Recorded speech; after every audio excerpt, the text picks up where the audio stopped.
ಚಳಿಯಲ್ಲಿ ಬೆರಳುಗಳು ನೀಲಿ ಅಥವಾ ಬಿಳಿಯಾಗಿ ಬದಲಾಗುತ್ತಿವೆಯೇ? ಇದು ಸಿಸ್ಟಮಿಕ್ ಸ್ಕ್ಲೆರೋಸಿಸ್ ಆಗಿರಬಹುದು.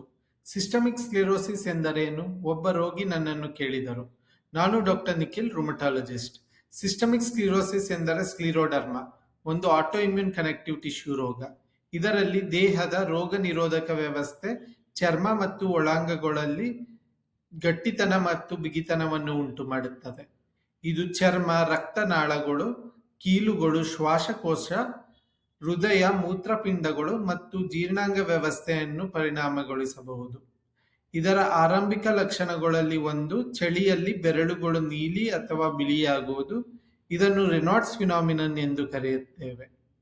ಇತರ ಲಕ್ಷಣಗಳಲ್ಲಿ ಚರ್ಮ ಬಿಗಿಯಾಗುವುದು, ಕೀಲು ನೋವು, ಅಸಿಡಿಟಿ, ನುಂಗಲು ತೊಂದರೆ, ಉಸಿರಾಟದ ತೊಂದರೆ, ಸುಸ್ತು ಅಥವಾ ಬೆರಳುಗಳಲ್ಲಿ ಗಾಯಗಳು ಕಾಣಿಸಬಹುದು. ಬೇಗ ಗುರುತಿಸಿ ಸರಿಯಾದ ಚಿಕಿತ್ಸೆ ಪಡೆದರೆ ಗೊಂದಲಗಳನ್ನು ಕಡಿಮೆ ಮಾಡಬಹುದು, ಒಳಾಂಗಗಳನ್ನು ರಕ್ಷಿಸಬಹುದು ಮತ್ತು ಜೀವನದ ಗುಣಮಟ್ಟವನ್ನು ಉತ್ತಮಗೊಳಿಸಬಹುದು. ಚರ್ಮ ಬಿಗಿಯಾಗುವುದು ಅಥವಾ ಬೆರಳುಗಳ ಬಣ್ಣ ಬದಲಾಗುವ ಲಕ್ಷಣಗಳು ದೀರ್ಘಕಾಲದಿಂದಿದ್ದರೆ ರುಮಟಾಲಜಿಸ್ಟ್ ಅವರನ್ನು ಸಂಪರ್ಕಿಸಿ. ಹೆಚ್ಚಿನ ಆರೋಗ್ಯ ಮಾಹಿತಿ ಮತ್ತು ಅಪ್ಡೇಟ್ಗಳಿಗಾಗಿ ಫಾಲೋ ಮಾಡಿ.